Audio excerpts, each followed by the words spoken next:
Todo mundo animadíssimo para começar a nossa aula com foco na IBGP. Então nós temos turma única aí para o seu concurso. A nossa turma tem foco em exercícios. A gente vai aprender a partir das questões, vamos fazer provas completas da IBGP e também questões por assunto. Flávia, quantas aulas haverá no nosso curso? Porque já vamos começar pela concordância correta, né? Não podemos dizer quantas aulas haverão no nosso concurso, porque haverão aí, esse haver não combina com a nossa sentença, porque é um haver com valor existencial, então o verbo tem que ficar na terceira pessoa do singular. Bom, nosso curso contará com um total de 20 aulas, tá? A minha ideia é corrigir 10 provas completas da IBGP, escolher os temas mais afins à banca e fazer questões por assunto desses temas. Gente, a IBGP não tem tantas provas recentes. Então, olha, de 2020 para frente, eu consegui achar 9 provas da banca diferentes. Então, a gente vai pegar provas mais antigas, vai pegar tudo que a gente encontrar da banca e, seguindo o nosso edital que tem e tudo mais, vocês já leram o edital da IBGP? Que chique! Ela coloca algumas referências bibliográficas, então ela começa a listar os conteúdos de língua portuguesa, lá, fonética, aí, ortografia, acentuação gráfica, aí chega no finalzinho, sabe o que ela coloca? E tudo mais. E qualquer outra coisa que houver nas bibliografias indicadas para o seu concurso. Bom, ela indicou simplesmente todos os livros bons ali de língua portuguesa, quer dizer, tudo pode cair na sua prova, é a gramática inteira, realmente não podemos deixar de dar nada. Mas a banca, ela sempre tem um padrão, né? Então, por exemplo, quer ver? Olhando as provas anteriores da IBGP, a gente percebe que são mais que comuns questões de análise sintática e que, de uma maneira geral, né, essa banca vai trabalhar ali sujeito, né? Tipo, basicamente, tipos de sujeito, tipos de predicado, classificação sintática de termos, são os conteúdos priorizados pela organizadora do seu certame, que é a IBGP, beleza? Então vamos começar entendendo o nosso curso. O nosso curso é um curso de correção de provas e exercícios por assunto. Vamos fazer as duas coisas aqui. Nós vamos pegar as provas mais recentes da sua banca, mas ela não tem tantas provas recentes. E aqui a gente vai fazer um perfil da banca com base nas questões que a gente separou dos últimos 5 anos da banca, tá? Eu tive que trabalhar com questões mais antigas, né? Porque se eu pegar só dos últimos 2, 3 anos, o volume de questões era muito pequeno. Então, ó, perfil da banca IBGP. Bom, geralmente essa banca, ela traz um texto enorme para vocês. E sabe aquela pergunta do texto? Quase nada. Esse é o problema, né? Então, de uma maneira geral, a gente vai ter uma interpretação de texto longa. Então, aqui, ó, um texto longo, né? Vou colocar assim, interpretação de um texto longo. Porque, na verdade, o número de questões é até pequeno, tá? Então, interpretação de um texto longo, como português é peso 2 no seu concurso, né, gente? A gente tem que garantir aí todos os pontinhos necessários para tomar posse no certame. Então, interpretação de um texto longo, geralmente um texto de natureza informativa. Então, a gente tem cerca de 30% das questões de conteúdo textual, ou seja, realmente interpretação de texto. Nesse conteúdo textual, o que a banca prioriza? Tipologia textual, hoje mesmo a gente já vai ver uma questão de tipologia. Além de tipologia, padrões de linguagem, né, o perfil de linguagem do texto. Inferência, né, a inferência simples mesmo do conteúdo do texto, o repertório argumentativo usado dentro da construção do texto, então eu vou falar da estruturação do texto. São questões diretas, normalmente mais simples, então essa banca aqui, gente, não é uma banca que oferece uma dificuldade enorme. Eu sempre falo isso com o aluno, que o certo é o certo, né? Não tô aqui para te falar assim, compre o curso porque a banca é dificílima. Não, existem bancas que são bem mais difíceis. Por exemplo, a FGV, ela vai oferecer um nível de dificuldade muito maior. A questão é que é importante você treinar dentro do repertório da banca, dentro da noção que a banca exige para a sua prova, né? Então, são enunciados mais diretos. Em comparação com outras bancas, eu considero a IBGP uma banca fácil, tá? como é que eu posso dizer? A prova é tranquila, é fácil, se a gente comparar com outras provas. Então, enunciados mais diretos, a prova é tranquila, ela cobra um conhecimento gramatical explícito e um conhecimento textual explícito também. Então, são conhecimentos... Bom, aí vamos pensar, se a prova é mais fácil, o que acontece, gente? Automaticamente as notas o quê? Sobem. Então, na IBGP, é necessário que o candidato consiga o quê? Gabaritar a prova de português. Então, em regra, quem vai ser nomeado vai conseguir gabaritar português. Totalmente viável nesta banca. Então, totalmente viável no caso da IBGP, gabaritar a prova de português. E essa é a ideia que você tem que ter para o seu concurso. Por quê? Como a prova de português é um pouco mais fácil, gente, normalmente o que a gente vai ter ali é candidato que vai ser nomeado gabaritando a prova de português. Flávia, em relação aos aspectos gramaticais, o que a banca cobra? Então, em relação aos aspectos gramaticais, a banca cobra acentuação gráfica, sempre há questões de acentuação. Isso é um top 10, tá? Quase toda a prova. Segundo conteúdo mais cobrado, dentro de análise sintática, tá? Sujeito. Então, essa aula aqui, ó, tipos de sujeito e tipos de predicado. Hoje a gente já vai até revisar esses dois conteúdos. Então, tipos de sujeito e tipos de predicado. Ela pede análise sintática do período simples e análise sintática do período composto. Só que normalmente, gente, são questões bem tranquilas. Grifa uma oração do texto, né? E pede a classificação daquela oração. Então, geralmente são questões bem tranquilas. Classificação de termos sintáticos. Classificação de orações. Então, classificação de termos sintáticos, classificação de orações, e aí a gente continua pensando no seguinte: vozes verbais, identificação de tempos e modos, pontuação. Então ela foca muito assim em alguns conteúdos, né? Pronome. Há mais questões de classificação, mas a gente vai falar classificação em emprego, né? Pode ser, por exemplo, uma questão de colocação pronominal. Então, pronome, tanto classificação quanto emprego de pronomes, beleza? Ela cobra identificação geral de classes, até essa palavra preposição, né? E a última coisa que a gente vai colocar, vou chamar de desortografia. E aí cobra palavra mesmo, beleza? Então, acentuação gráfica, tipos de sujeito, tipos de predicado, classificação de termos sintáticos, classificação de orações, vozes verbais, identificação de tempos e modos, pontuação, pronome, tanto classificação quanto emprego. E no caso de classes gramaticais, muito mais comuns, são mais comuns as questões de identificação. Aqui, ó, dentro de morfologia, a gente tem uma ênfase para pronome, identificação de classes e verbo, tá? Mas de uma maneira geral, a prova é bem equilibrada. Por exemplo, nessa prova que a gente vai fazer agora, são 10 questões, tá? Nessa prova caíram 2 de verbo, só pra gente ter uma noção, tá? 2 de verbo, caíram 5 de análise sintática, dessas 5 sendo 2 de sujeito, aqui foram 4. Uma de pronome, para identificar o pronome, tá? Na prova que a gente vai fazer agora.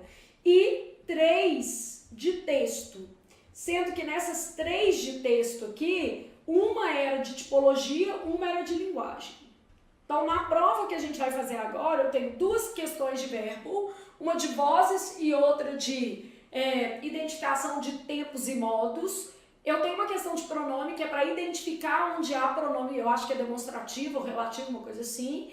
Eu tenho 4 questões de análise sintática, sendo uma de predicado, 2 de sujeito, na mesma prova 2 questões de sujeito, uma para a classificação geral de termos, a resposta era uma adjunta adverbial, e 3 questões de interpretação de texto, pensando numa dinâmica da prova. Flávia, então a minha banca prioriza morfologia? Não. A banca prioriza tudo, né? Esse top 10 aqui já é o tudo. Nessa prova que a gente vai fazer também, eu tenho uma questão de acentuação gráfica, tá? Então, assim, só pra gente ter uma noção do que há na prova de maneira geral, beleza?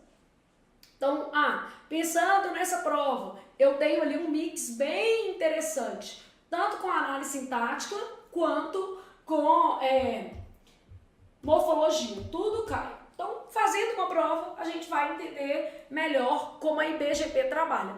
A notícia triste é que sempre haverá um texto muito grande. Então, vamos imaginar que ao longo do nosso curso, a gente vai trabalhar da seguinte maneira. Eu vou fazer provas completas e vou fazer também exercício por assunto.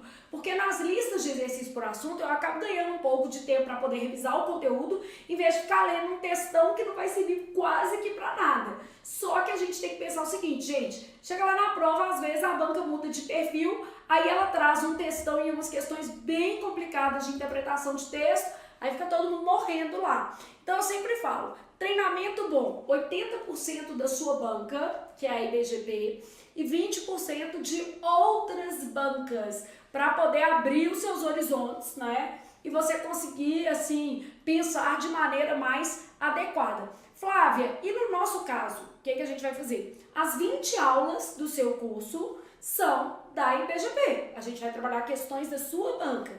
Mas eu vou deixar lá algumas provas extras que eu acho que podem ser interessantes para você revisar algumas possibilidades fora do que a banca tem o hábito de cobrar, beleza? Flávia, e em termos de elaboração de prova, você acha que é uma prova mal elaborada, uma prova bem elaborada?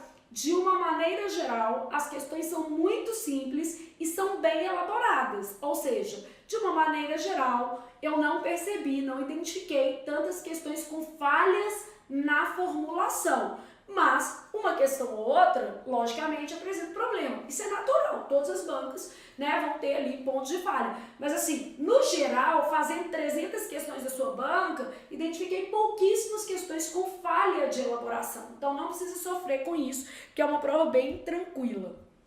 Bom, então já vamos começar com a nossa prova aí, né? Nossa prova é Agente Fiscal de Tributos de São João del Rei, e aí nós vamos lá trabalhar um textão. Então, o nosso texto é o seguinte: temperaturas extremas causaram impactos sem precedentes nos oceanos. Bom, olha o que a sua banca vai fazer. A sua banca vai trabalhar essa frase aqui em várias questões, 5 ou 6. Temperaturas extremas vai ser o nosso sujeito, porque aí eu já vou fazendo aqui a análise com vocês. Então, temperaturas extremas, sujeito, de que tipo? Sujeito simples, expresso na frase, né? O núcleo do sujeito, temperaturas, então esse termo é o núcleo. Extremas vai ser um adjunto adnominal, ele integra ali o sujeito. Temperaturas extremas causaram. Causa o quê? Impactos sem precedentes. Causaram isso aqui, ó. Sem precedentes inesperados, né? Esse termo está caracterizando o quê? Impactos. Então, tá dentro do objeto direto. Quem causa algo. Onde que esses impactos foram causados? Nos oceanos. Então, nesse caso aqui, a gente tem um adjunto adverbial de lugar. Bom, o tema do meu texto já está identificado. Temperaturas extremas causaram impactos sem precedentes nos oceanos. Só de olhar para isso aqui, eu já consigo ter uma noção, a partir do veículo, a partir do título do texto, que a mensagem, o conteúdo desse texto é informativo. As temperaturas extremas causam, aqui causam está no presente do indicativo, e aqui em cima, ó, causaram está no pretérito perfeito do indicativo. Nós temos uma questão sobre isso na prova. As temperaturas extremas causam impactos sem precedentes nos biomas de água salgada. Mostra relatório internacional. Quando eu falo mostra relatório internacional, isso já evidencia uma natureza informativa desse conteúdo. Então, natureza informativa. E aí eu continuo. Se o relatório sobre mudanças climáticas divulgado em agosto pela Organização das Nações Unidas, ONU, trouxe dados alarmantes sobre as consequências do aquecimento do planeta, um estudo, então, estou falando de um estudo, não menos preocupante, revelou ontem que os oceanos sofrem tantos impactos negativos quanto a atmosfera.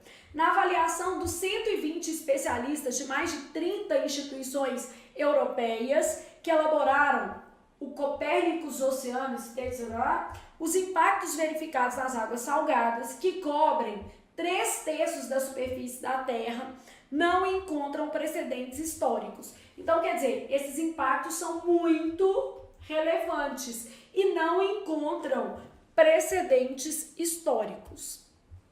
O relatório, publicado no jornal e presidido pelo não sei o quê, foi divulgado há pouco mais de 2 meses da Conferência do Clima, a COP26, quando líderes mundiais serão chamados a adotar políticas de enfrentamento e mitigação das mudanças climáticas. Segundo o documento do Oceano Ártico, provocado por uma atmosfera cada vez mais quente, está contribuindo para cerca de 4% de toda a elevação da temperatura global oceânica. Os níveis de degelo ártico registrados nos últimos 2 anos atingiram patamares recordes, enquanto por décadas, entre 1979 e 2020, caíram quase 13%. Os cientistas apontaram que uma redução de quase 90% da espessura média do gelo marinho já foi testemunhada no mar de Barents, uma pequena parte do Ártico, o que levou à diminuição na importação do gelo marinho na bacia polar, fenômeno importante para resfriar a temperatura oceânica. Então, o nosso texto, basicamente, está trazendo informações de relatórios, de documentos sobre o problema do aquecimento em ambiente oceânico. No Mar do Norte, no Oceano Atlântico, entre a Noruega e a Dinamarca, a variabilidade extrema de períodos de frio e ondas de calor marinha foi associada a mudanças relatadas nas capturas de linguado, lagosta europeia, robalo, salmonete e caranguejos comestíveis, diz o documento. Já no Mar Mediterrâneo, ocorreram 4 inundações recordes consecutivas em Veneza, novembro de 2019, além de terem sido registradas alturas de ondas acima da média na proporção sul. Essa variabilidade em curto prazo nas temperaturas do oceano, na forma de ondas de calor ou períodos de frio, durando de dias a algumas semanas, é uma questão de preocupação crescente no ambiente marinho, porque pode afetar muitos aspectos desses ecossistemas. E aí, uma das autoras dos estudos, um dos coautores do relatório e pesquisadora do Centro Nacional de Oceanografia do Reino Unido, explica acerca desses dados. Então, só a gente pensa no seguinte: documentos, informações acerca desses documentos. Não é uma opinião, É a partir de uma pesquisa que isso aqui foi trabalhado. O documento destaca aqui, como as temperaturas extremas no Mar do Norte causaram uma mudança nas capturas de espécies comercialmente importantes de peixes e crustáceos. Aspectos mais amplos, como a migração para águas mais quentes ou mais frias, mudanças na desova e no crescimento, bem como mortalidade e mudanças comportamentais, significam que, em resposta aos extremos de temperatura, os desembarques pesqueiros de algumas espécies aumentam, enquanto de outras são reduzidas. Então, a gente tem ali, uma variação das espécies em função dessas variações de temperatura.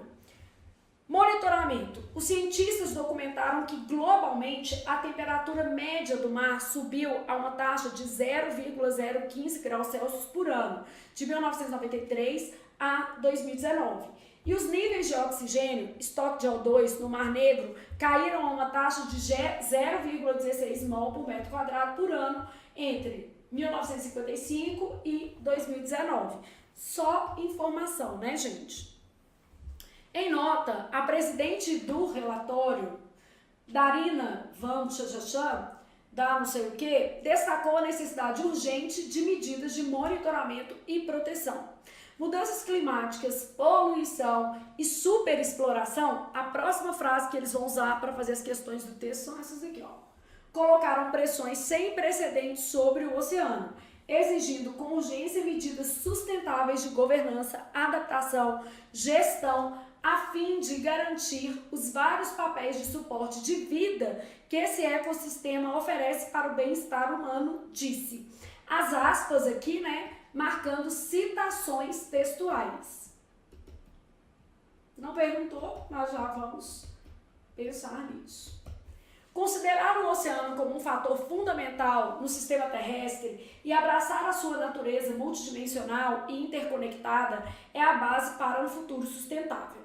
Nas 185 páginas do relatório, que investiga as condições e as variações em curso no oceano global e nos mares europeus, os cientistas apresentam diversos outros cenários preocupantes, como migração de peixes-leões invasivos para o Mar Báltico, precipitações e secas extremas no dipolo do Oceano Índico, aumento incomum do nível do mar no Mar Báltico e condições extremas de ondas no Golfo da Bótnia. Como recente publicado IPCC, painel de especialistas em mudanças climáticas da ONU, indica que as taxas anuais de aumento médio do nível do mar global ultrapassam os 3 milímetros por ano, o que é maior do que o observado no século XX e sugere uma aceleração nas taxas de aumento do nível do mar, diz Ângela, chefe do nível do mar e clima oceânico do CNO. Segundo a especialista, quando as marés altas e as grandes ondas de tempestade coincidem, é mais provável que resultem em inundações costeiras prejudiciais, especialmente se o nível médio do oceano também estiver elevado.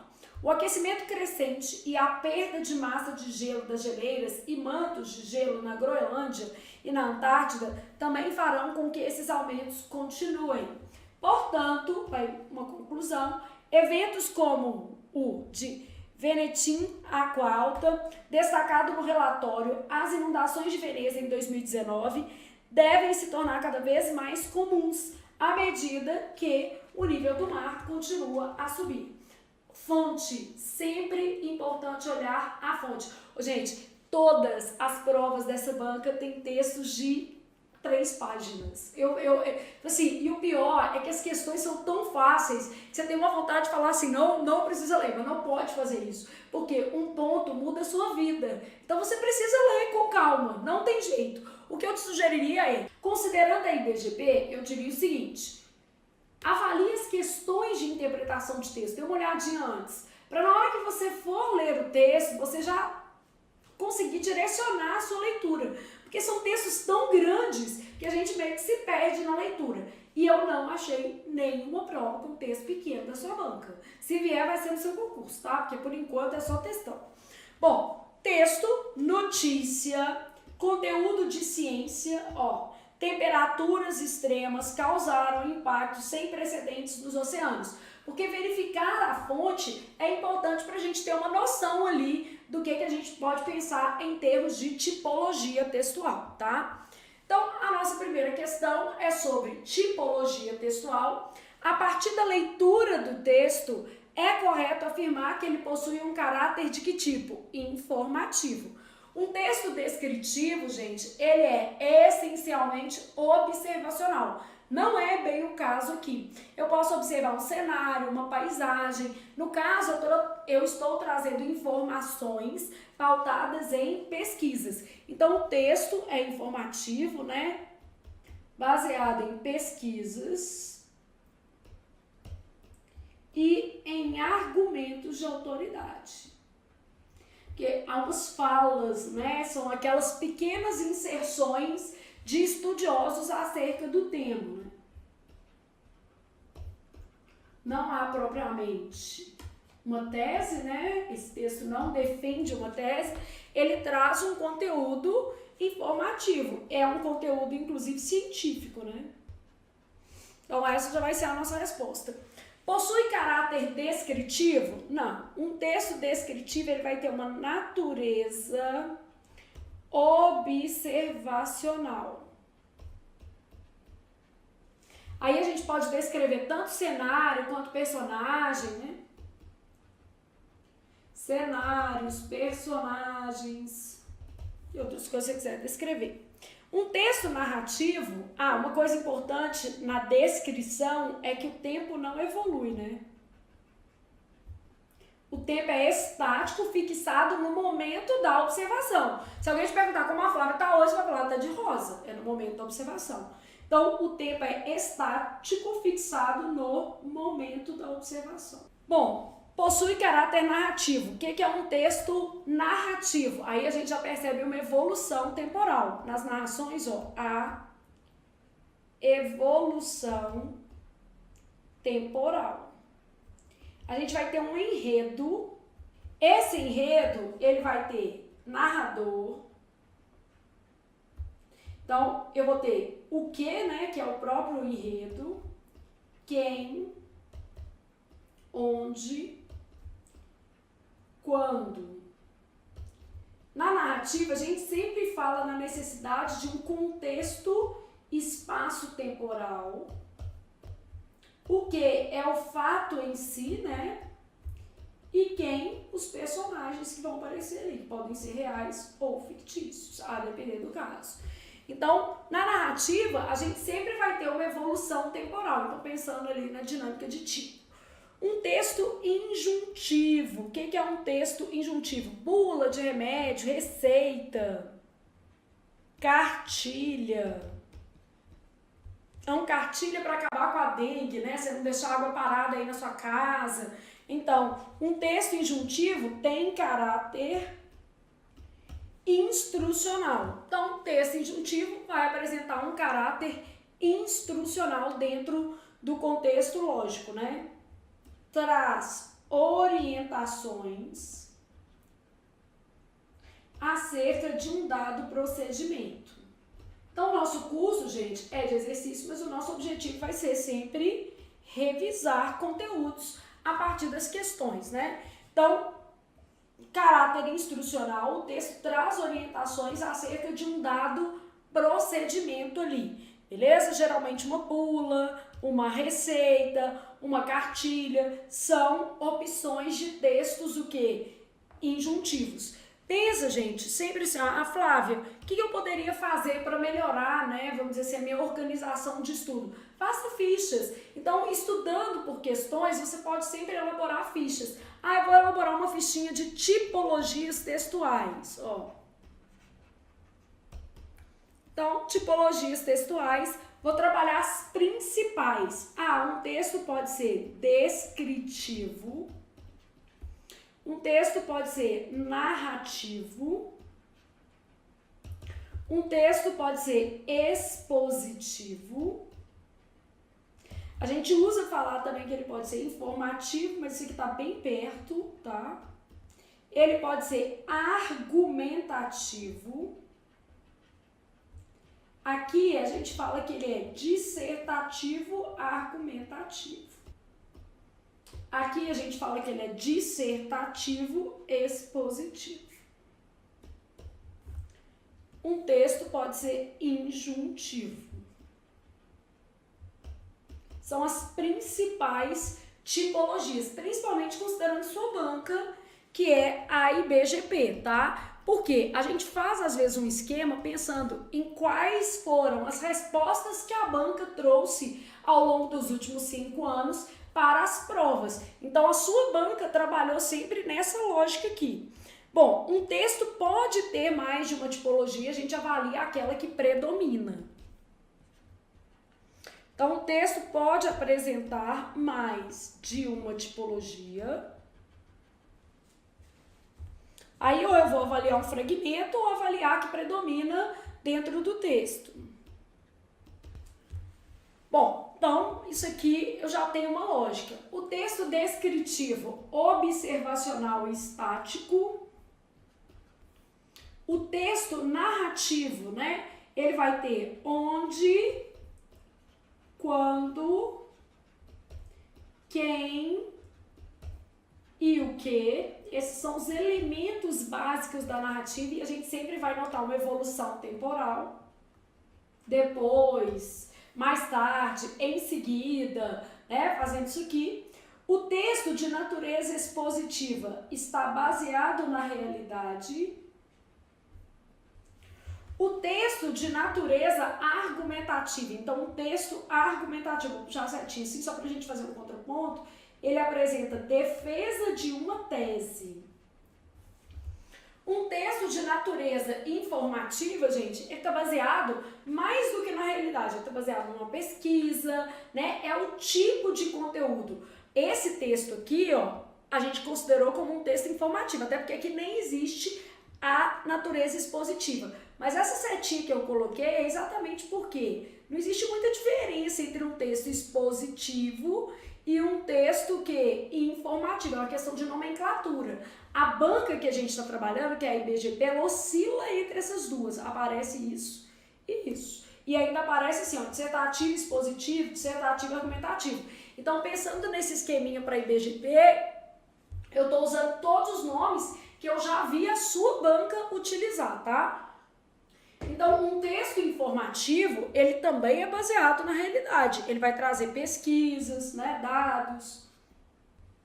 Então, ele é baseado na realidade. Então, por isso que a gente botou essa setinha aqui, exatamente para mostrar que não existe ali uma diferenciação entre esses dois aqui, ó. É uma questão de nomenclatura. Qual nomenclatura a IBGP usa? As duas. Eu já vi prova que a resposta foi informativa e a resposta foi expositiva em outra prova. Só na mesma não, porque não faz muito sentido a gente estar pensando em texto baseado na realidade. Pautado em o quê? Pesquisas, estudos, conceitos. Isso também vale para o expositivo, beleza? Então, a nossa diferenciação mesmo é entre um texto expositivo e um texto que argumentativo, porque no argumentativo eu defendo uma tese e no expositivo eu apresento um tema sem necessariamente defender uma tese, porque eu estou falando acerca daquele tema, trazendo informações que são verdadeiras sobre aquele tema. Tá? Então, essa nomenclatura informativa que é um desdobramento de um texto expositivo, por isso que a gente colocou essa setinha. E o texto injuntivo, ele vai ter base instrucional. Pauta-se na orientação. Então, olha o que a gente está fazendo. Eu estou pensando assim, ó, quais as formas de trabalho da IBGP para esse conteúdo. A IBGP trabalha tipologia textual com esses nomes aqui, ó. Ela vai lá e coloca nas alternativas que o texto pode ser descritivo, narrativo, expositivo. Em outra prova ela põe dissertativo, expositivo, porque dissertar é falar sobre, né? Informativo, que vai conversar com o texto expositivo, argumentativo ou dissertativo argumentativo, e texto que? Injuntivo. Então, a sua banca trabalha com esses nomes aqui, e aí, por isso que a gente fez o esquema desta forma. Por exemplo, existem outras organizadoras que vão trabalhar com texto preditivo, né? Que vai trabalhar aqui com um texto de previsão. Então, eu tenho outras possibilidades, mas depende da organizadora. No caso aqui, a nossa questão trouxe para esse lindo texto que era uma notícia acerca de um conteúdo científico, possui caráter o quê? Informativo, beleza? E a banca, gente, não costuma fazer uma questão que eu diria mal formulada, trazendo informativo e na mesma questão, por exemplo, expositiva. Ela não costuma fazer isso. Beleza? Então, vamos para a nossa próxima questão. Olha o que nós temos. Em relação ao texto lido, é correto afirmar que faz uso predominantemente de dialeto regional. Uai, sou, trem? Claro que não. Então, nada disso, né, gente? O texto não se vale de dialeto regional. Privilegia o uso da norma culta e padrão. É isso. Tem um uso muito, forte de gírias. Não. Faz uso predominante de coloquialismo. Não. Privilegia o uso da norma culta. Até pelo veículo, que é o Correio Brasiliense, e até também por se tratar de um texto com conteúdo informativo científico. Então, até o conteúdo do texto remete a uma linguagem culta, padrão. Depois, a partir da leitura do texto, é correto afirmar que trata-se de um texto construído com linguagem mista. O que seria uma questão de linguagem mista? Uma linguagem verbal e não verbal. Vou fazer um esqueminha sobre isso para vocês ali no outro quadro, já fazendo no modelo que a IBGP pede, tá? Ela dá uma misturada em tudo. Então, trata-se de um texto construído com linguagem verbal e não verbal, que seria o que é mista. Não. O texto é exclusivamente linguagem verbal. O texto apresenta apenas linguagem verbal. Trata-se de um texto construído com linguagem oral. Não, de maneira alguma, nada a ver, né? Trata-se de um texto construído a partir de signos. Signos são os códigos usados para a construção da mensagem não verbais. O que seriam signos não verbais? Por exemplo, na internet a gente usa muito emoji, isso aí seriam signos não verbais, tá? Então, são aqueles que não seguem o padrão alfabético. Trata-se de um texto construído a partir de signos verbais, é isso. O que são signos verbais? Padrão alfabético. Bom, aí, aproveitando aqui pra gente já fazer uma ficha, porque a gente já tá revisando todos os conteúdos que a IBGP pode comprar. Comprar não, né? Cobrar. Então, a gente tá pensando no padrão, colocado no plural, padrões de linguagem. Então, eu tenho variação do meu padrão de linguagem quanto ao código. Código também tem a ver com signo, tá? Ela pode usar essas duas formas aí para se comunicar com você. Quanto ao sentido, que pode aparecer lá semântica. E um padrão quanto ao registro, que a gente pode falar que tem a ver com a situação comunicativa. Adequação linguística. Então, de onde eu estou tirando esses nomes para fazer esse esqueminha? Eu estou tirando da sua banca, um esquema pensado na IBGP. Como a sua banca trabalha esse conteúdo. Isso aqui é um dos conteúdos mais cobrados pela sua banca, tá? Ela realmente gosta de uma questão de modelos, padrões de linguagem. Bom, quanto ao código, a minha linguagem ela pode ser verbal, ela pode ser não verbal e ela pode ser mista. Então, o que é uma linguagem verbal, beleza? Uma linguagem verbal é aquela que apresenta elementos alfabéticos. Então, a gente vai pensar ali que ela constitui palavras. Os números, eles podem integrar a linguagem verbal porque eles podem ser representados por palavras, tá? Então, vamos supor, se eu tivesse o número 20, eu diria que a linguagem predominantemente no texto ali é uma linguagem ainda assim verbal. Mas, vamos tirar de contexto, vamos lá. Vamos pegar se eu tivesse uma expressão numérica, tá? Se eu tiver uma expressão numérica num contexto de matemática, eu não vou considerar isso aí como uma linguagem verbal. Então, depende de onde eu estou trabalhando esses números aí, de como eles estão inseridos no contexto, tá? Uma expressão matemática, ela é uma linguagem matemática, inclusive, tá? Numérica. Então, alfanumérica, que a gente chama, se tiver letra, né? X elevado a 2, enfim. Então, linguagem verbal, ela se vale de palavras, siglas, né? É uma linguagem alfabética. Sempre a gente vai olhar o que prioriza, né? O que predomina. Então, avalia-se o que predomina. Ou se faz uma análise específica, né? Que aí depende do enunciado. Né? Ou é feita a análise específica de trecho do texto. Aí você tem que avaliar o trecho. A linguagem não verbal, beleza? A linguagem não verbal, ela se baseia em outros códigos linguísticos. Então, cores, ícones. Posso, por exemplo, usar notas musicais, né? Então, está pautada em símbolos, cores, imagens, ícones, notas musicais, ou seja, elementos não alfabéticos. A linguagem mista é a associação da linguagem alfabética com a linguagem simbólica. Então, trata-se do uso simultâneo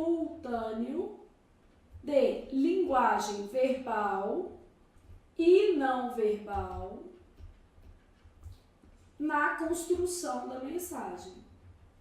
Então, uso simultâneo aí das duas linguagens, beleza?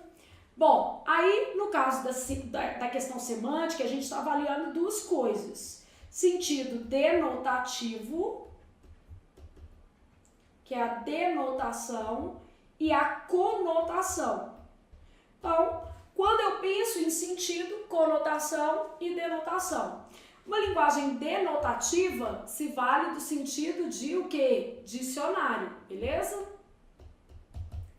Então, sentido real, literal do dicionário. E uma linguagem conotativa, sentido que? Figurado, né? Então, sentido criado. Então, D de denotação, você pode pensar assim, ó, D de denotação, vou pensar D de dicionário. C de conotativa, eu vou pensar em criativa, é um sentido criado, beleza? É o sentido que você atribuiu ao termo. Então, a semântica é a parte da palavra, né, vamos dizer assim, responsável pelo sentido, né? Dentro dos estudos, a gente trabalha código, sentido e ainda o registro. O que seria o registro, gente? A situação comunicativa. Por exemplo, eu estou em sala de aula, eu vou me valer de uma linguagem mais ou menos formal. Obviamente, não vou ficar na formalidade o tempo inteiro, mas a linguagem predominante da nossa aula vai ser uma linguagem formal, assim como a do texto que nós lemos. A linguagem era predominantemente formal. Então, o registro, ele vai levar em consideração a situação comunicativa e a adequação linguística. E aí a gente vai ter o seguinte, uma linguagem formal ou uma linguagem informal. Formal, que é baseada na norma culta, né?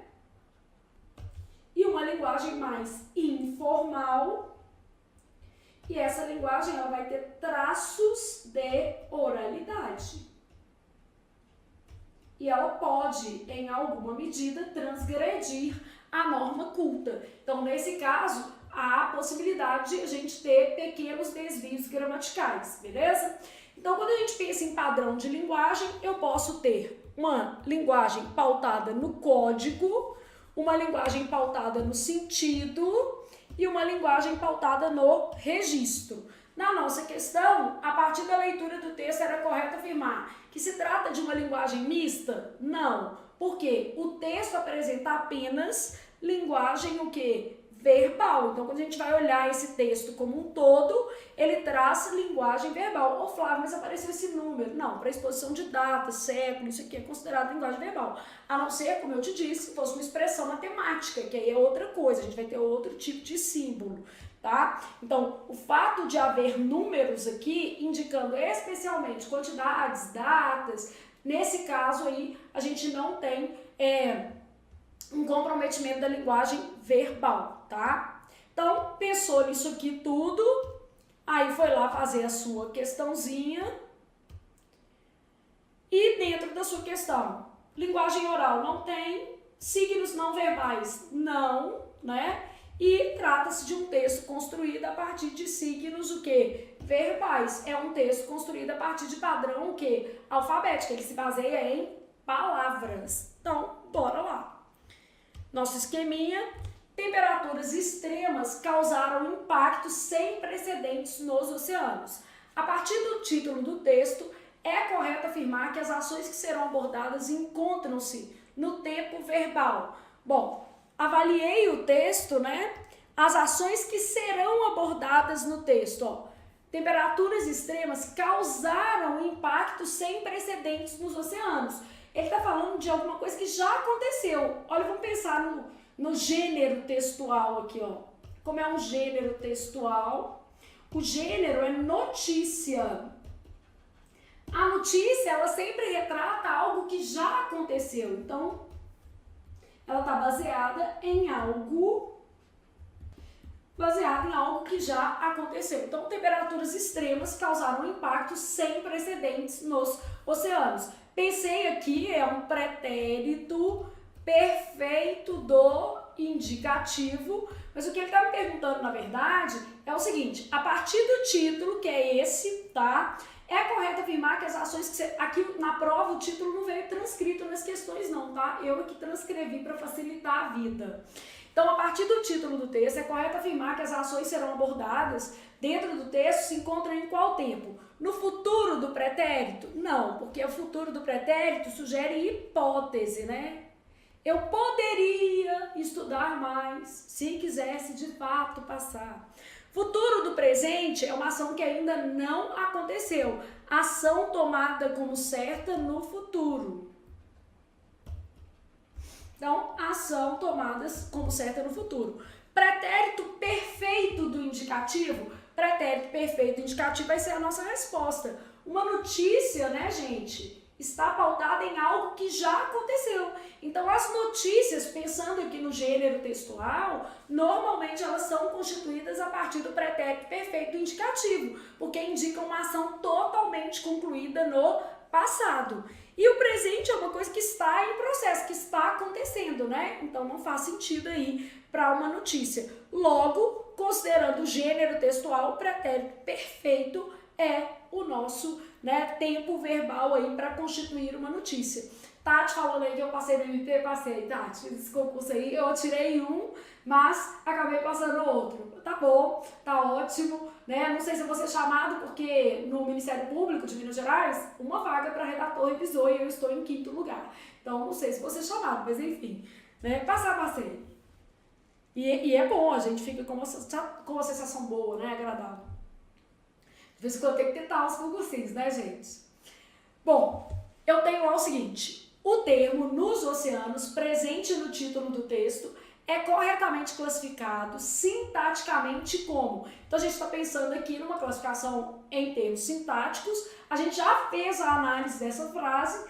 Esse termo aqui, ó, nos oceanos, adjunto adverbial de lugar. Então, quando a gente pensa que a IBGP é uma banca simples, né? Por exemplo, se a gente comparar com a prova, por exemplo, do MP mesmo, que foi uma prova bem complicada, a prova do MP foi o Instituto Consulplan, ou com a FUMAR, que fez as provas assembleias, estavam catastróficas, são provas bem diferentes. A prova aqui da IBGP é uma prova bem justa. Um aluno que estudou, né, adequadamente para esse concurso aqui, ele não vai ter dificuldade em gabaritar na prova de português. Tem que estudar, lógico, sem estudar não tem jeito não. Então, isso aqui. Vou aproveitar a questão para te dar um exemplo de complemento nominal e colocando alguns conceitos para vocês. Então, o complemento nominal, a primeira coisa que eu sei é que ele é sempre preposicionado. Eu sei que ele completa substantivos abstratos, adjetivos e advérbios.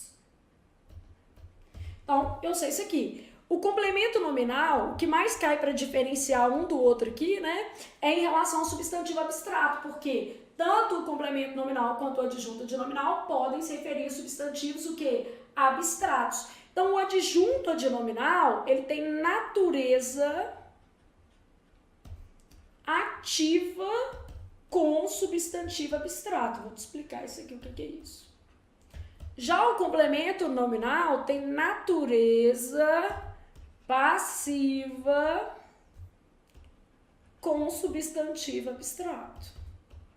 Bom, vamos lá exemplificar isso aqui, porque a gente está estudando com afinco. Então, eu falo lá, por exemplo, assim, ó, ela tinha medo do futuro. Só se a gente não construir o próprio futuro. Se construir, não precisa ter medo, não.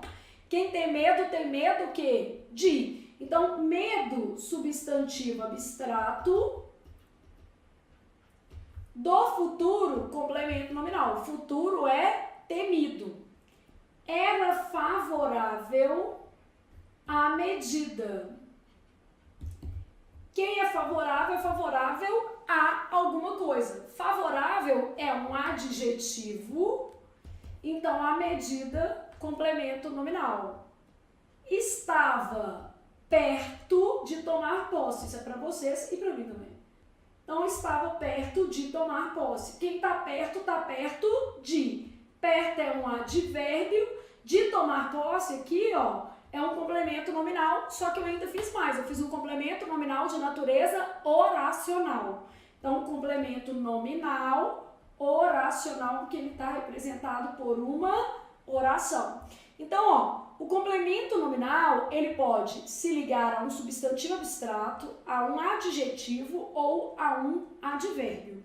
Quando ele se liga a um substantivo abstrato, ele tem uma natureza passiva. Então, vamos pensar nisso aqui, ó. Amor, vamos pensar no Dia das Mães, ó.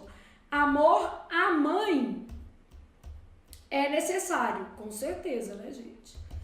Então, quando eu falo amor à mãe, a mãe está amando ou está sendo amada? Amor à mãe, a mãe está sendo amada. Portanto, esse termo é o quê? Paciente. P de paciente, P de plemento nominal. Melhor que dá para fazer, né? Bom, quando eu penso numa adjunta de nominal, eu vou ter, por exemplo, assim, ó, amor de mãe é necessário. Então, se eu falo amor de mãe é necessário, a mãe está amando ou está sendo amada? Agora a mãe está amando. Amor de mãe é necessário. A mãe está amando. Nesse caso aqui, o termo é agente, a de agente, a de adjunto, a de nominal. Beleza? Então, natureza ativa com substantivo abstrato, adjunta de nominal, natureza passiva, né, com substantivo abstrato, complemento o quê? Nominal. Bom, Flávia, o adjunta de nominal faz o quê? A adjunta de nominal acompanha substantivos concretos ou abstratos. Então, a adjunta de nominal acompanha substantivos concretos ou abstratos. O adjunto adverbial, o que ele faz, gente? Exprime circunstância. Então, circunstância, tempo, modo, lugar, né? Então, o adjunto adverbial vai exprimir circunstância, causa, finalidade, concessão.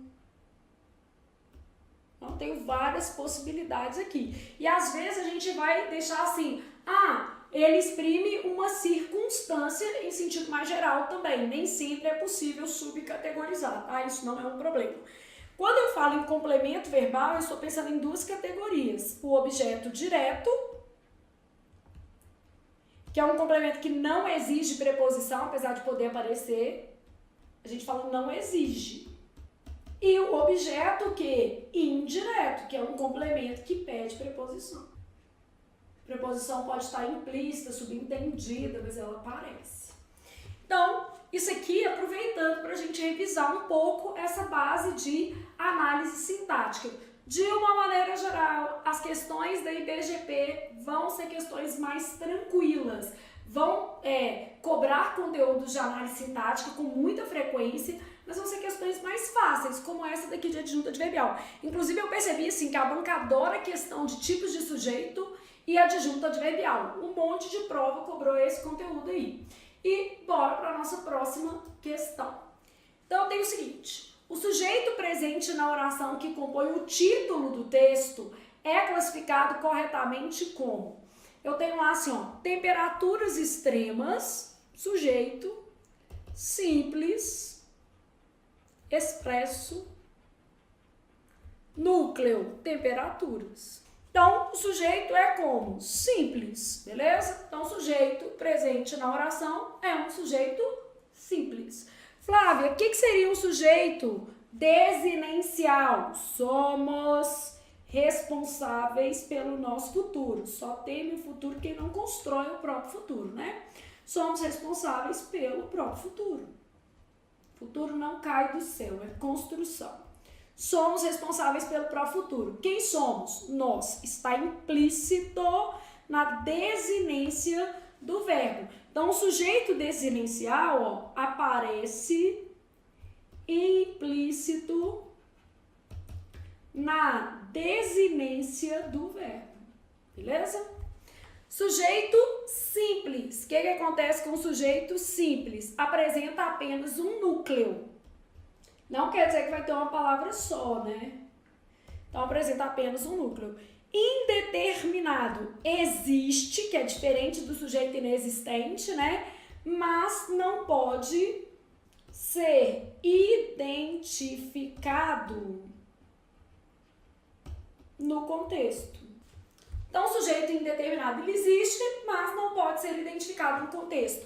Quais são as formas de indeterminação do sujeito mais comuns?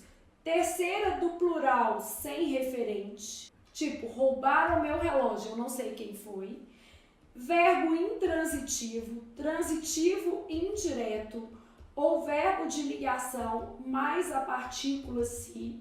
Esse se tem que ser índice de indeterminação do sujeito.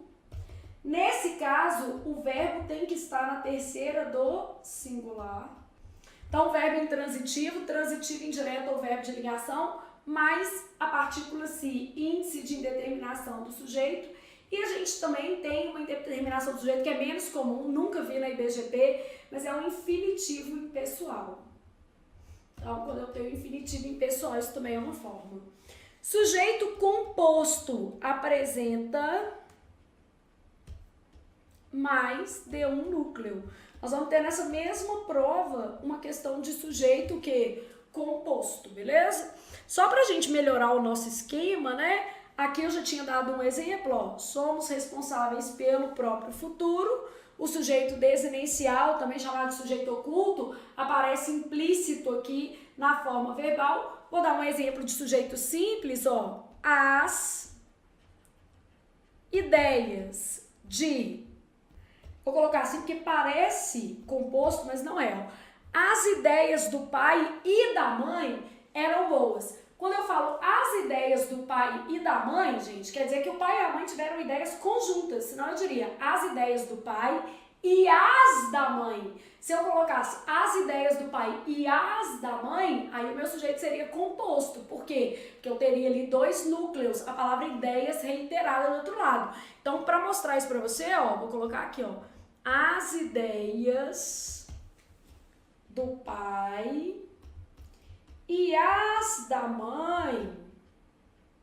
Então, as ideias do pai e as da mãe, agora tem, ó, dois núcleos. Que aqui tá subentendido a palavra ideias, tá vendo? Por causa do determinante. Eram boas. Aqui é composto. Aqui é simples, só tem um núcleo. Aqui tem dois núcleos. O segundo tá implícito aqui. Beleza? Sujeito indeterminado pela terceira do plural. Roubaram meu relógio. Vou colocar relógio, que eu nunca tive um, então nem tem jeito de roubar. Roubaram meu relógio. Gente, tá olhando o relógio toda hora? Nem não. Hoje a gente já fica olhando o celular, né?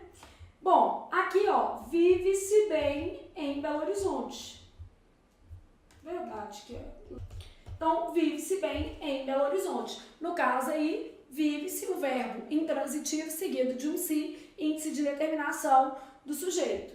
E ser ou não ser. Não, né? Eis a questão. Então, quando eu falo ser ou não ser, eu não sei quem está sendo ou quem não está sendo, mas alguém vai praticar aquela ação. Logo, a gente fala que aqui o sujeito é indeterminado. Então, aqui é bom que a gente aproveitou para fazer uma revisão acerca dos tipos de sujeito. Simples, composto, desinencial, indeterminado, né? Para você ter uma ideia aí das possibilidades. Bom, Flávia, mas você não pode fazer um esquema de sujeito mais organizado para eu ser um pouco mais feliz? Claro que posso. Aliás, mais do que posso, é minha obrigação. Então, pensando em sujeito, até porque eu percebi que a IBGP tem uma verdadeira tara por tipos de sujeito, a gente tem lá, primeira coisa, dividir em sujeito existente e sujeito que inexistente. Sujeito inexistente é o que a gente chama de oração sem sujeito. Sujeito inexistente, ó, haver com valor o que? Existencial. Aqui eu não vou colocar exemplo não, porque não vai caber, tá? Haver e fazer indicando que? Tempo decorrido. Eu posso ter fenômenos naturais, chega de, basta de, passa de, dando noção de encerramento, né? Claro que não vai ser assim, Joana chega de Londres amanhã, e o sujeito é Joana, né, meu filho? O que a gente vai ter aqui no chega de, basta de, passa de, chega de palhaçada, basta de corrupção, passa das 10 horas, esse tipo de construção que vai formar aí sujeito inexistente. Ou que é a mesma coisa, oração sem sujeito. E o verbo ser, indicando hora, data e o que? Distância. Então, o verbo ser indicando hora, data e distância. E no sujeito existente, eu vou poder ter duas possibilidades. Ele pode ser existente indeterminado. Então, quer dizer, ele existe, só que eu não sei quem é. Beleza? E posso ter um sujeito existente determinado. Usando a nomenclatura da sua banca, tá? O determinado, ele pode ser simples, ele pode ser composto, vou pôr desinicial primeiro. Algumas bancas vão tratar o desinicial como uma subespécie do simples, tá? Desinicial, que é também chamado de sujeito que oculto, composto e oracional, representado por uma oração.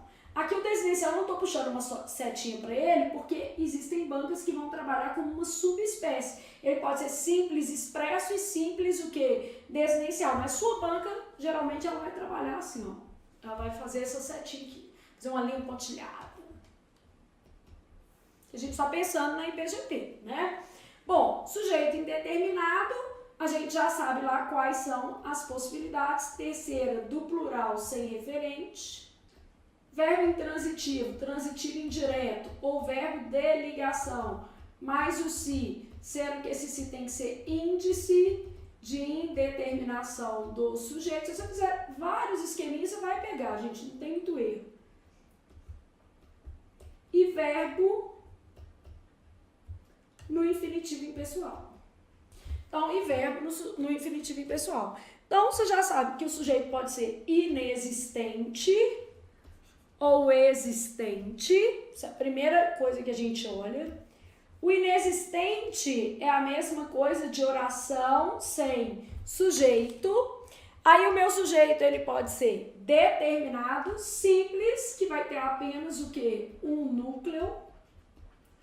Desinencial, que vai estar implícito no verbo. Composto, mais de um núcleo. Oracional, formado por uma oração. Quer dizer que ele vai ter verbo, né? Então, o sujeito oracional, ele apresenta indeterminado, terceiro do plural sem referente. Aqui tem que ser terceiro do singular, nesses casos aqui, ó. Aqui também, esses todos aqui ficam na terceira do singular. Não variam, né? O verbo ser é o único que concorda com o numeral. Então, o verbo ser é o único que concorda com o numeral.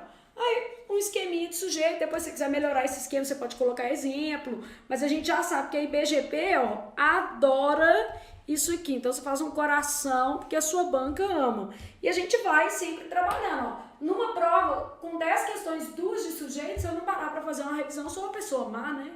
Então, beleza. Vamos lá. Temperaturas extremas causaram impactos sem precedentes nos oceanos. Em relação ao predicado que compõe a oração presente no título do texto lido, é correto afirmar que... Então, de novo, ela pegou esse título, só tinha o título, né? A pessoa que fez a prova esqueceu que naquele texto de um tamanho enorme havia 1 milhão de possibilidades de frase. Mas, enfim, tudo bem, facilitou a nossa vida. Bom, eu tenho 3 tipos de predicado. Antes de eu marcar aqui, ó, vamos fazer um esqueminha de predicado, que a gente já veio animado para a primeira aula para fazer muito esquema, né?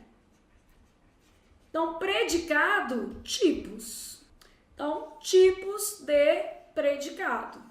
Eu tenho somente 3 tipos de predicado. Predicado verbal, predicado nominal e o predicado verbo nominal. Bom, características dos meus predicados. Predicado verbal não apresenta verbo de ligação. Então, eu tenho que saber o que é verbo de ligação, né? Não apresenta predicativo. Indica uma ação, né?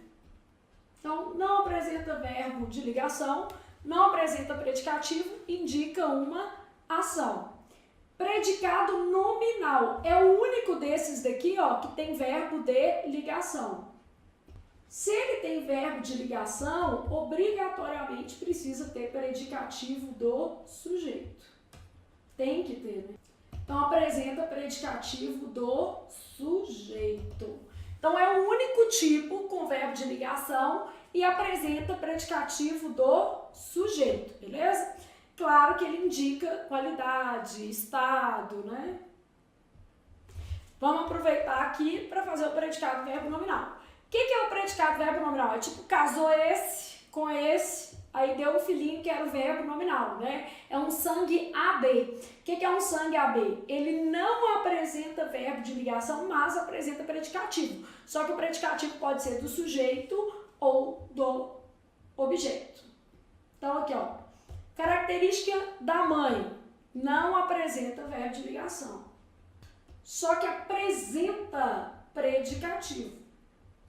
Só que é só do sujeito? Não. Apresenta predicativo do sujeito ou do objeto. Então, apresenta predicativo do sujeito ou do objeto. Então, uma soma desses dois, né? Como se fosse um filhinho aqui mesmo.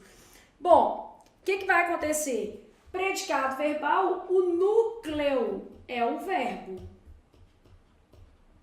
Predicado nominal, o núcleo é o predicativo.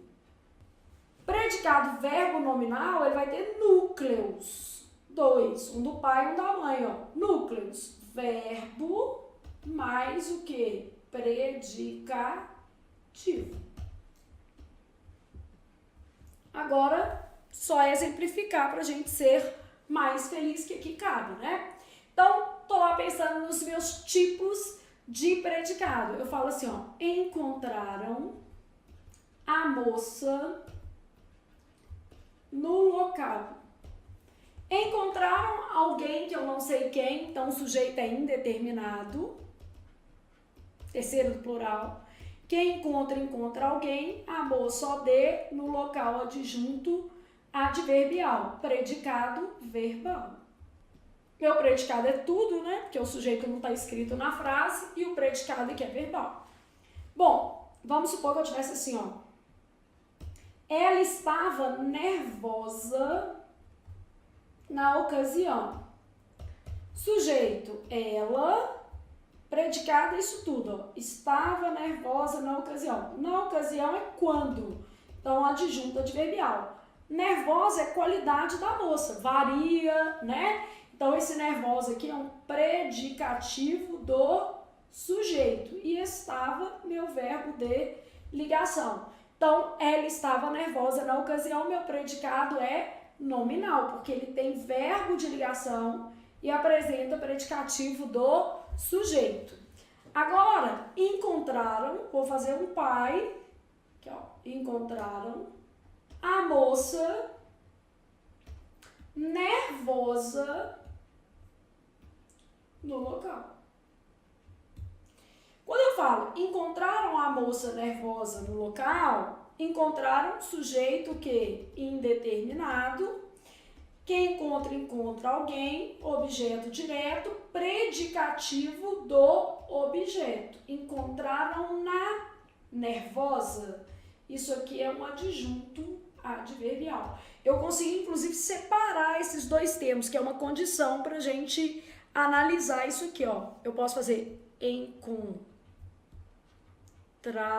na nervosa na ocasião ou no local. Isso mostrando que esses dois termos são separados, é um objeto e um predicativo do objeto. Beleza? Então, encontraram na nervosa no local, ok? Conseguiram acompanhar aqui? Então, tipos de predicado. Meu predicado pode ser verbal, meu predicado pode ser nominal, pode ser verbo nominal. São as três possibilidades aí para a elaboração aqui da questão. Bom, então no nosso quadrinho aqui, o que é que a gente tem? Tipos de predicado. O predicado verbal apresenta como núcleo o verbo, não apresenta verbo de ligação, não apresenta predicativo, indica uma ação. O predicado nominal é o único que apresenta verbo de ligação, apresenta predicativo do sujeito. Tem como núcleo o próprio predicativo, vai designar a qualidade, característica ou estado. O predicado verbo nominal é um cruzamento entre os dois, então não apresenta verbo de ligação, mas apresenta predicativo do sujeito ou do objeto. E aí aqui a gente trouxe exemplos. E agora a gente pode voltar para a nossa questão, beleza? Em relação ao predicado, porque a gente já sabe agora o que é predicado. Quando falou predicado, você pensa assim, ah tá, existem três tipos: predicado verbal, predicado nominal e predicado verbo nominal. Então, na sua cabeça, automaticamente você pensa assim, ó, predicado verbal é do não. Não apresenta predicativo, não apresenta verbo de ligação. Predicado nominal é do sim. Apresenta verbo de ligação, apresenta predicativo. E esse é mais ou menos, não apresenta verbo de ligação, apresenta predicativo do sujeito ou do objeto. Aqui, ó. Não apresenta verbo de ligação, sim verbo de ligação, sim predicativo, só que só do sujeito. E aqui, ó, não verbo de ligação e não predicativo. Bom, aí fazendo a análise da frase, a gente consegue perceber o seguinte: temperaturas extremas causaram impactos sem precedentes. Sujeito, verbo transitivo direto, impactos, objeto direto, sem precedentes, está dentro do objeto direto. Não previstos, né? Imprevistos. E isso daqui é um adjunto adverbial. Esses sem precedentes aqui, ó, impactos imprevistos, né? Imprevisíveis. Então, é um adjunto adnominal. Então, em relação ao predicado, o que nós temos? O predicado é verbal, beleza? Esse termo aqui, ó, que tá aqui dentro, ele é apenas um adjunto adnominal. Impactos imprevistos. De modo que a nossa resposta vai ser a letra A de amo português. Depois, então, nosso esqueminha, e aí a gente passa. Questão 8. Leia o trecho a seguir. Mudanças climáticas, poluição e superexploração colocaram pressões sem precedentes sobre o oceano. Em relação à oração sublinhada, é correto afirmar que o seu sujeito. Então, outra questão de sujeito aí na sua prova. Bom, mudanças climáticas, né? As mudanças, poluição, superexploração. Eu tenho três núcleos. Então, é um sujeito composto e ele apresenta três núcleos. Então, possui apenas um núcleo? Errado. Possui três núcleos? Nossa resposta. Possui dois núcleos? Errado. 4? Errado, porque climáticas dá qualidade para mudanças, climáticas é adjunto adnominal. Climáticas não é núcleo, né, gente? Climáticas está acompanhando aí o sujeito. Então, ó, mudança, poluição, superexploração, beleza? Possui três núcleos. E aí, vamos à nossa próxima questão, questão 9. Assinale a alternativa em que todos os vocábulos foram acentuados por seguirem a mesma regra de acentuação gráfica da língua portuguesa. Então, que era a mesma regra. Marés, oxítona terminada em E, seguido de S. Média, paroxítona terminada em ditongo que? Crescente. Gente, toda paroxítona terminada em ditongo crescente pode ser chamada de proparoxítona eventual. Cada banca trabalha de um jeito. Por exemplo, a banca que vai fazer o concurso do TJ, que é a MS Concursos, ela normalmente trata essas palavras aqui como proparoxítonas. Só que a sua banca, que é a IBGP, não costuma fazer isso. Então, por exemplo, a gente percebe que pela resposta da questão que ela considerou todas as palavras como paroxítonas. Então, olha como é que o professor sofre, né? O menino acha que é fácil, professor, olha aqui. Eu corrigi na questão ontem da IBGP, falo uma coisa. Aí, ontem mesmo, eu corrigi uma questão da MS Concurso, eu pego a mesma palavra e falo outra coisa. Eu falei assim, a professora ficou doida? Não. É porque essas palavras realmente apresentam aí a possibilidade de oscilação, tanto na divisão quanto na pronúncia. E a depender da banca, o tratamento dessas palavras vai ser diferente. No caso da banca IBGP, a banca trata essas palavras como paroxítonas terminadas em ditongo crescente. No caso da MS Concurso, é mais comum a banca tratar como proparoxítona. E eu tenho que te explicar isso. E como eu sei como que cada uma trata? Porque eu fiz um monte de questão de cada uma das bancas, porque é minha obrigação, estão me pagando para isso, né? Não é nem um favor, é a minha obrigação mesmo. Então, só esclarecendo aqui. Então, essa é uma paroxítona terminada em ditongo crescente. As paroxítonas terminadas em ditongo crescente, elas também são chamadas de proparoxítonas eventuais. A sua banca não tem o hábito de pensar nisso aqui, tá? Não costuma cobrar. Então, a sua banca trata essas palavras dessa forma. Águas, a sua banca vai tratar como uma paroxítona DC. O que é uma paroxítona DC? Terminada em ditongo que? Crescente, tá? Marés, oxítona terminada em S de S. Groenlândia, paroxítona DC. Toda paroxítona DC pode ser chamada de proparoxítona eventual, tá? Antártida, proparoxítona. Média paroxítona DC. Níveis, paroxítona DD. Porque aqui, ó, é ditongo decrescente, mas só paroxítona. Oxigênio, paroxítona DC. Flávia, e aí? Ó, vamos fazer a outra para você ver. Atlântico, proparoxítona. Mediterrâneo, paroxítona DC.